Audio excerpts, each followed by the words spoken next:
Welcome back to the Field of 68 After Dark, Post-Champions Classic edition. As you can see, we are one of a very few number of people who are still in the building past almost 1 a.m. Eastern time following the double overtime thriller that was Michigan State Gonzaga, and then into the grind of a game that was Duke and Kansas. I am Greg Waddell, Randolph Childress, Rob Doster, and Megan McKeon.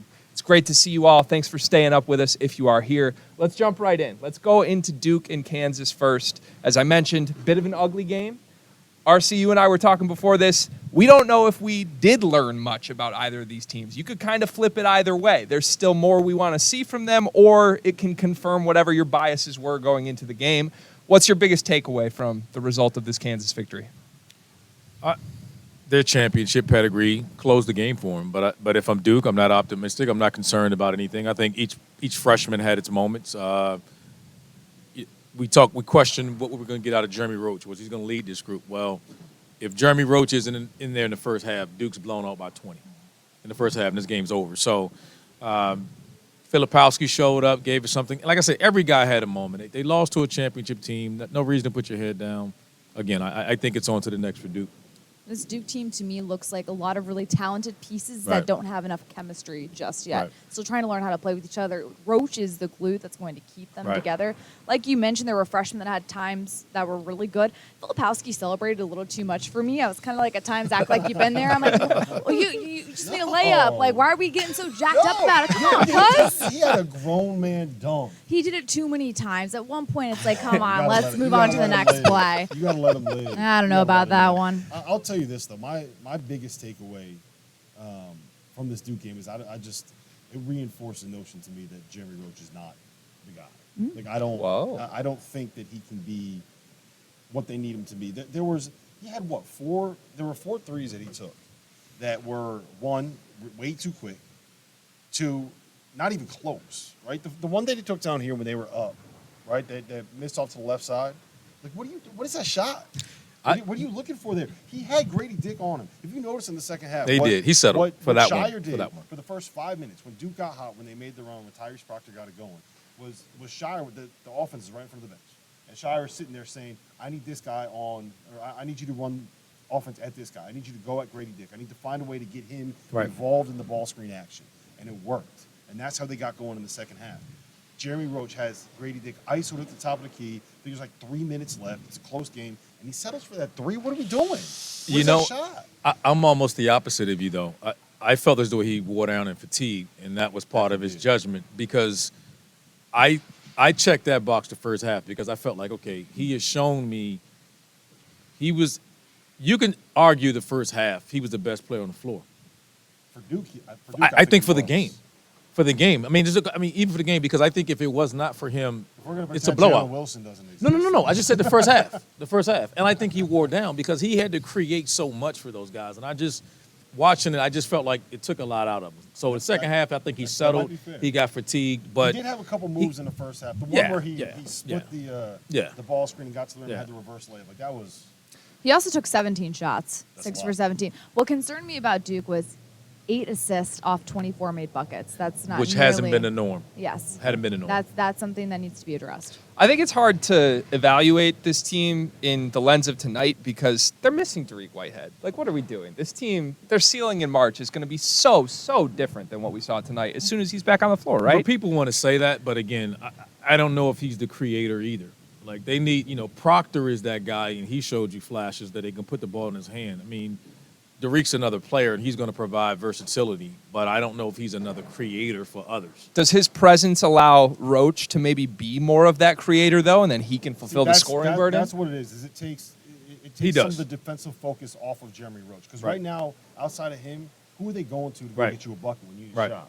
Right? And that's what we saw. If you have Tyrese Proctor be the guy that defenses have to pay attention to, or if you're trying to hide Grady Dick on him and you can't do that, that changes what you could be offensively. Yeah. But can we talk about Kansas? Can we talk about the way that they played down the stretch? Can we talk about Can we talk about Grady Dick? Can we talk about Grady Dick? The 7 straight points that he had? He did. I mean, look, that to me right there, that was the difference between these two teams. Like, that was kind of an ugly rock fight, especially the last 8 to 10 minutes of that game. Right. But when it changed was because Grady Dick had the 7 straight points. It was the 3, it was the lob, and it was that layup. I don't know how he got that thing Got off. into the basket. Because he took off like 10 feet from the basket. I got to tell you the best part. Jeff Goodman tweeted like right before that happened that he was doing nothing, that he was a non-factor. What the heck? And then all of a sudden Grady Dick went off and essentially won the game for Kansas. I didn't even know he was out there. I was looking like, where is he? Where is he? And I looked up and he he snatched him. Yeah, he didn't take a shot. Yeah. No, but see, I was sitting next to Goodman, and like he tweeted, I think the exact tweet was, Kansas needs to find a way to get Grady Dick going if they're going to win. And he scored 7 straight points. There you now, go. all we're going to have to hear about is like, I told you. See, there he is now. On cue. On cue, he walks up now. Speaking of great Goodman tweets tonight, we're going to talk about the Michigan State game later. But right before Tom Izzo drew up 2, not 1, 2 of the most beautiful game-winning sets that I've seen in a very long time, we had Goodman refer back to the ugly set that Tom Izzo drew up on the aircraft carrier. So he was 2 for 2 tonight in late game with Grady Dick and with Tom Izzo criticisms. But while we're on Kansas here, though, you mentioned how many shots Jeremy Roach took tonight. Can we talk about how many shots Jalen Wilson took? 26. I mean, oh my goodness. For both teams, because listen, they're switching everything. So at the end of the day, when you're playing against a team that switches everything, you got to put the ball in a player's hand, and he got to go make a play. Explain why. Explain why that. Because they're going to switch all your sets and everything. So you're coming out of this. Those teams were switching everything. So now there's no pin down. There's no play you're going to execute. You got to put the ball in somebody's hands that can make a play for themselves or someone else. And that's why you saw both games. Switching, when you switch it doesn't let you run the offense. You can't run the sets. You're not going to run sets. You're daring the other team to beat you one-on-one if they have you in what you would perceive as a mismatch, right? And basically all of these, it worked. It did. There's nobody that can go out and get their own. You saw the 2 best players on the floor just put their teams on their back. They didn't play great, didn't shoot it great. But again, it wasn't that type of game. It was a rock fight. Kansas just showed their pedigree at the end. You want another hot take? I got another hot take for you. Always. Jalen Wilson finished with 25, 11, and 5 assists, right? And we're kind of sitting here like, I don't know if he played that well. If he goes 2 for 7 or 3 for 7 from 3, and we're talking about him having a 30 ball and Kansas winning by double digits, like then all of a sudden we're all sitting here like he's National Player of the Year. Like, is this the best dude in the country? Well, yeah. If Jalen Wilson takes a 15% jump from 3-point shooting, he is that good. He's a first-team All-American. Uncles and aunts. Right. My uncle had a Grady. She'd be my aunt, whatever it is. Right. So I butchered that, but it's one. We understood what you're going for. Last thing for me on this game, because I think you actually tweeted this out at one point. One of the adjustments that it seemed like Shire did in the second half was force Kansas offensively to try to finish over the towers they have down low, and then really forced Kansas's centers to beat anything. And it seemed that Kansas didn't really have much of an answer there. Do you worry about that going forward? Yeah, I do. It's a concern because my vision of this game, the way I thought it was going to play out, is that you could attack the 4 spot, right? That was going to be the mismatch that Kansas won. They got 25, 11, and 5 out of Jalen Wilson, and they still needed, like, let's call it what it is, kind of a lucky run at the end to be able to win this game, right? I thought that Duke won that 4 spot matchup. Is that fair to say? Yeah. I think Kyle Filipowski was as good as he needed to be. Better than Wilson?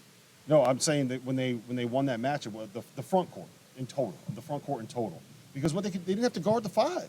So you might have all of these guys in these mismatches, and Jalen Wilson able to get by his guy and get to the rim, and you know what's waiting there?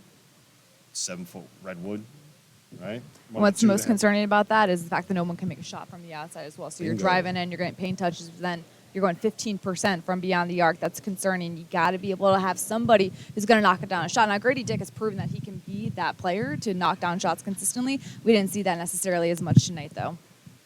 That'll be the concern, though, going forward against Duke, is the length is protecting the paint. But if you're playing against a better team that spaces you out, we were talking about that, Megan, watching the game. No one shot the 3 ball today. Well, I mean, Duke finished up 3 for 21, and Kansas with 3 for 19.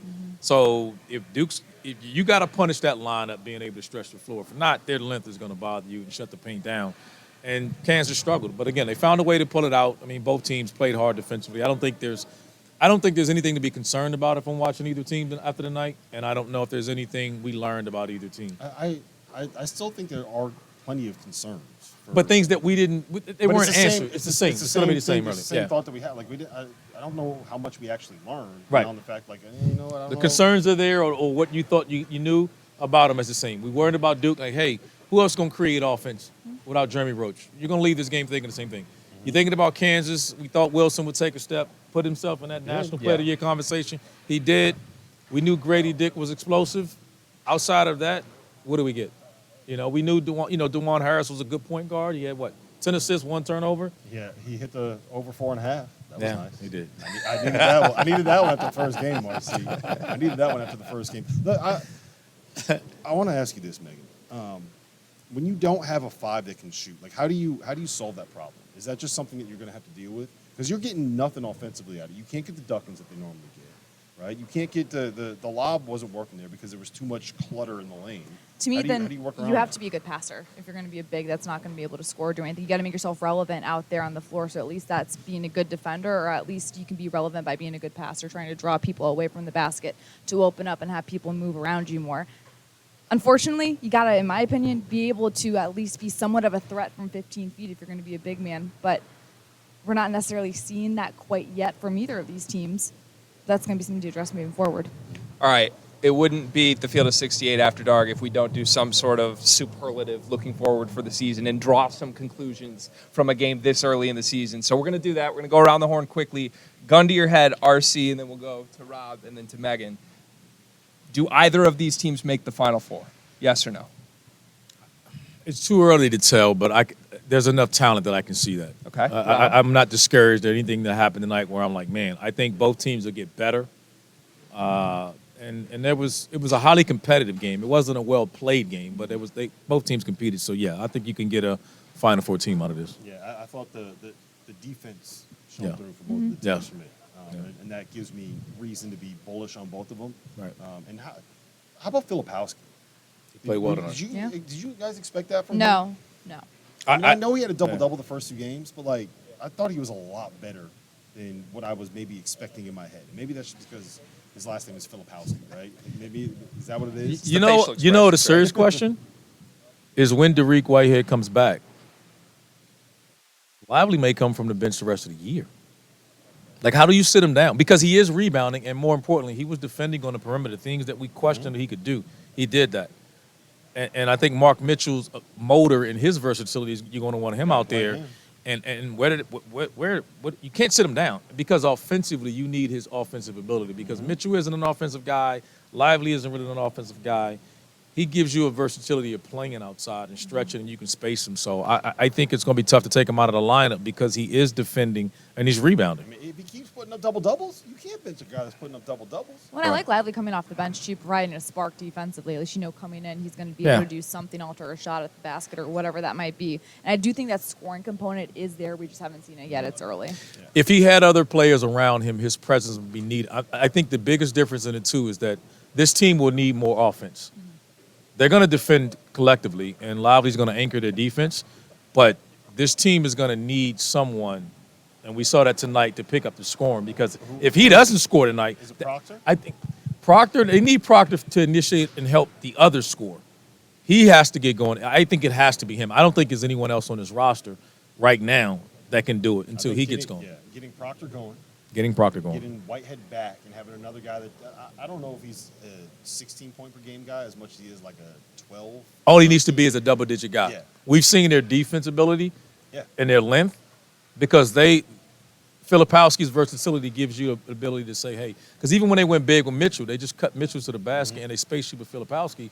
Now you got Proctor, you got perimeter shooting out there where with his size, and even Ryan Young throwing it inside. They went to him inside. So I thought all their guys gave you moments. They just got to collectively be together and probably get a little bit more consistent. Yeah, I would say, tell me if I'm wrong here, I think that right now Kansas is probably the better I agree. I basketball team. 100% agree. I was going to say that. That Duke is most likely probably going to end up not being as good as Kansas, but their ceiling is probably higher Yeah, than Kansas. 100%. I think when you look individually at the players on Duke, there's just so much untapped potential at the moment in time that we're just going to see these players freaking skyrocket over the course of the season. Again, you have to really adjust to the style of play and the level of play coming into this game. And you're going against a Kansas team that's just won a national championship. So that up and down, just getting used to that style, to the pace, to the physicality of it as well.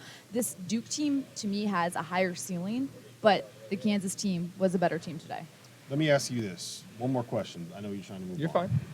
John Shire, what did you guys think of him tonight? I thought he managed the game well. I really did. I thought there were times you tweeted about the timeout where he started screaming at the official. And so funny. Kay got away with that at times. But I think this was a good learning experience for Shire more so than anything, just trying to figure out what matchups work, how can you adjust on the fly in the middle of the game. I thought he was solid tonight. Imagine being an official and, like, at one point you have, like last year for Duke, you had Coach K yelling at you. And now you have John Shire, who looks like he's 19 years old, coming up at you, right? That's got to be like when the substitute teacher tries to give you detention. Tonight was the first time I felt bad for Duke from a whistle standpoint. Like, are you kidding me? I felt like I'm defending them again. That, yeah. Like, I'm sitting there, they got me defending Duke again. Can you believe that? Duke got hit with 6 charges in the first half. It was Duke, unreal. 6 charges. I was wondering. Hey, one of them, the last one, I was like, it's a new day in Durham. It's a new era, new clearly. time. Yeah, I liked Shire's adjustments in the second half would be my answer. And I would have loved to see, I don't think much changes in the game itself, but I would have loved to see just the spectacle of Bill Self being on the opposite sideline for John Shire, just to put a little added pressure to the moment of it. You're nodding your head like, come on, that wouldn't have made a difference, right, RC? I think he is who he is, and I think he's comfortable with that. And these young guys need confidence. He knows that. I don't expect anything to be different than going forward. What I saw consistently with them is they identify matchups, who they want to attack, and that's what they're going to do.